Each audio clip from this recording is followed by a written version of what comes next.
Un pont trop loin, l'attractivité d'une connexion transcontinentale. Le détroit de Gibraltar, un passage étroit où l'océan Atlantique rencontre la mer Méditerranée, sépare l'Europe et l'Afrique de seulement 13 km.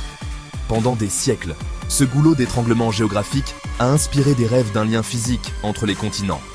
Un pont monumental, un ruban de béton et d'acier, promet d'unir non seulement des masses terrestres, mais aussi des cultures, des économies et des aspirations.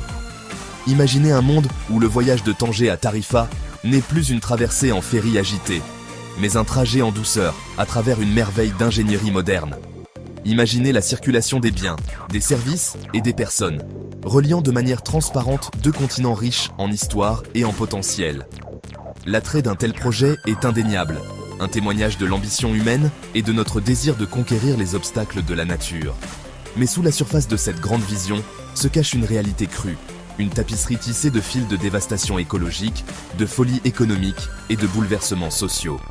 En approfondissant les ramifications de cette proposition audacieuse, il devient de plus en plus clair qu'un pont sur le détroit de Gibraltar n'est pas un symbole de progrès, mais un chemin périlleux vers la catastrophe. La colère de la nature, le défi géologique. Le détroit de Gibraltar n'est pas simplement une étendue d'eau, c'est une force de la nature dynamique et impitoyable. De forts courants, parmi les plus puissants au monde, traversent ce passage étroit, entraîné par la confluence de l'Atlantique et de la Méditerranée. Le fond marin, loin d'être une plateforme stable, est criblé de profondes tranchées et de canyons, sculptés au fil des millénaires par des mouvements tectoniques et de puissants courants sous-marins. Aux complexités géologiques s'ajoutent les colonnes d'Hercule, des formations rocheuses imposantes qui flanquent le détroit. Ces sentinelles imposantes, entourées de mythes et de légendes, rappellent les immenses forces qui ont façonné cette région. Construire un pont sur cette étendue turbulente serait un défi d'ingénierie aux proportions sans précédent, repoussant les limites de l'ingéniosité humaine à leurs limites absolues. Même si un tel exploit était techniquement réalisable, le coût serait astronomique. L'ampleur même du projet, associée à la nécessité de matériaux spécialisés et de techniques de construction innovantes, nécessiterait un investissement qui dépasse tout projet d'infrastructure de l'histoire de l'humanité. Le fardeau financier pour les nations participantes serait colossal, paralysant potentiellement les économies et détournant des ressources de besoins sociétaux plus urgents. Un pont vers nulle part dévoilait le gouffre économique. Les partisans du pont vendent souvent ses avantages économiques, envisageant une augmentation des échanges commerciaux, du tourisme et des investissements. Cependant, un examen plus approfondi révèle une image beaucoup moins rose. Le coût de la construction, comme nous l'avons vu précédemment, créerait un fardeau financier colossal, entraînant probablement un endettement paralysant pour les nations participantes. De plus, l'impact du pont sur les industries existantes, en particulier le transport maritime et la logistique, reste flou. Le détroit de Gibraltar est l'une des voies de navigation les plus fréquentées au monde, avec des milliers de navires qui le traversent chaque année. Un pont, même avec un grand dégagement, pourrait perturber ces routes maritimes vitales, entraînant potentiellement des retards, une augmentation des coûts et une instabilité économique. De plus, le boom économique promis pourrait ne jamais se matérialiser. L'histoire regorge d'exemples de méga-projets qui n'ont pas tenu leurs promesses excessives, devenant plutôt des éléphants blancs qui ont vidé les caisses publiques et produit des rendements négligeables. Le pont sur le détroit de Gibraltar, malgré sa grandeur, risque de devenir un autre exemple de l'ambition mal placée et de la myopie économique. La marée humaine, migration, conflit et l'illusion du contrôle. Au-delà des obstacles techniques et économiques, se trouve une question plus complexe et sensible, la dimension humaine. Le détroit de Gibraltar n'est pas seulement une frontière géographique, c'est une ligne de démarcation entre la richesse et la pauvreté, l'opportunité et le désespoir.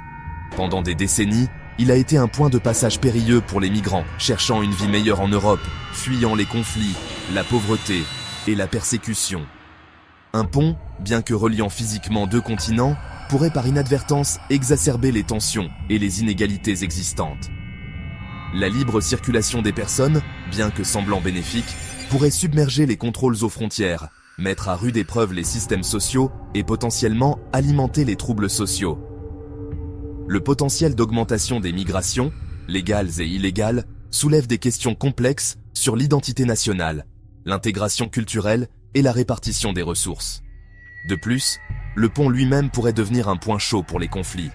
Le contrôle d'une infrastructure aussi stratégique serait fortement contesté, ce qui pourrait aggraver les tensions géopolitiques existantes entre les nations.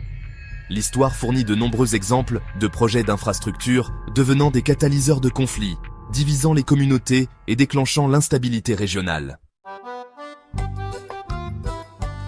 Un écosystème en état de siège, la souffrance silencieuse du détroit. Le détroit de Gibraltar n'est pas seulement une voie maritime, c'est un écosystème vibrant, grouillant de vie. Son mélange unique d'eaux atlantiques et méditerranéennes abrite une remarquable diversité d'espèces marines, des baleines et des dauphins migrateurs, aux tortues marines menacées et aux récifs coralliens délicats. Cet équilibre fragile, perfectionné au fil des millénaires, est maintenant menacé.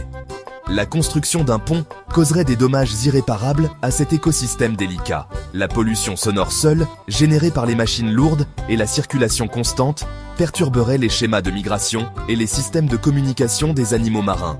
La présence physique du pont, projetant une longue ombre à la surface de l'eau, pourrait modifier la température de l'eau et la pénétration de la lumière, affectant la croissance du plancton et perturbant toute la chaîne alimentaire. De plus, le processus de construction lui-même libérerait de vastes quantités de polluants dans l'eau, empoisonnant la vie marine et contaminant la chaîne alimentaire. Les conséquences écologiques à long terme d'une intrusion aussi massive sont difficiles à prédire, mais sans aucun doute désastreuses. Le pont, loin d'être un symbole de progrès, serait un monument à la myopie humaine et à notre mépris pour le monde naturel. Construire des ponts, pas des murs. Alternative durable pour un avenir connecté. Relier les continents et combler les fossés est une noble aspiration. Cependant, cela ne doit pas se faire au détriment de la durabilité environnementale. Pourquoi ne pas explorer des alternatives plus viables et durables? L'amélioration des liaisons maritimes offre une solution rentable et respectueuse de l'environnement. Moderniser les services de ferry et optimiser les routes maritimes.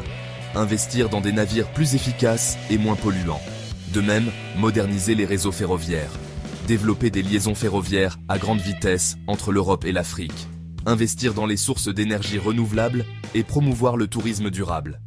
Favoriser une collaboration culturelle et scientifique plus étroite. Le véritable progrès réside dans l'harmonisation avec la nature, trouvant des solutions innovantes et durables. Un pont vers la catastrophe, quand l'ambition l'emporte sur la raison. L'attrait d'un pont enjambant le détroit de Gibraltar est indéniable. C'est une vision séduisante, un témoignage de l'ingéniosité humaine. Mais la réalité est bien plus complexe et bien moins attrayante. Les défis techniques sont immenses, les coûts astronomiques et les conséquences sociales et écologiques, catastrophiques. Le pont risque de devenir un monument à l'hubris humain, un rappel de notre capacité d'autodestruction. C'est un projet motivé par une pensée à court terme, privilégiant le gain économique à la durabilité. Le coût réel, en termes de dévastation écologique et sociale, est un prix trop élevé à payer. Nous devons résister à la tentation d'imposer notre volonté à la nature, de plier le monde à nos désirs sans tenir compte des conséquences. Le détroit de Gibraltar est un rappel de la puissance et de la fragilité du monde naturel. C'est un appel à l'humilité et à la reconnaissance des limites de l'ambition humaine. Cherchons des voies alternatives vers le progrès en harmonie avec notre planète. Un appel à l'action, choisir la sagesse, préserver notre planète. La décision de construire ou non un pont sur le détroit de Gibraltar n'est pas simplement une question d'ingénierie ou d'économie. C'est un choix fondamental quant au type d'avenir que nous voulons créer. C'est un choix entre le gain à court terme et la durabilité à long terme, entre l'ambition imprudente et la gestion responsable de notre planète. Le temps de la complaisance est révolu. Nous devons faire entendre nos voix, remettre en question le statu quo et exiger une voie différente. Une voie qui donne la priorité à l'intégrité écologique, à la justice sociale et au développement durable. Exhortons nos dirigeants à abandonner ce projet mal conçu et à investir plutôt dans des solutions qui profitent à la fois à l'humanité et au monde naturel. Nous avons le pouvoir de choisir un avenir différent, un avenir où nous coexistons en harmonie avec la nature, où les ponts ne sont pas construits en béton et en acier, mais en compréhension, en coopération et en respect pour toutes les formes de vie. Choisissons judicieusement, pour le bien de notre planète et pour les générations à venir. Une réflexion finale. L'héritage que nous laissons derrière nous. Alors que nous nous trouvons à la croisée des chemins, entre ambition et raison, il est essentiel de réfléchir à l'héritage que nous souhaitons laisser derrière nous. Voulons-nous que l'on se souvienne de nous comme la génération qui a sacrifié l'avenir de notre planète au profit d'un rêve fugace? Ou aspirons-nous à être connus comme la génération qui a choisi la sagesse plutôt que la folie, la durabilité plutôt que le gain à court terme, et à laisser un héritage d'harmonie et d'espoir pour les générations à venir? Le choix nous appartient, choisissons judicieusement.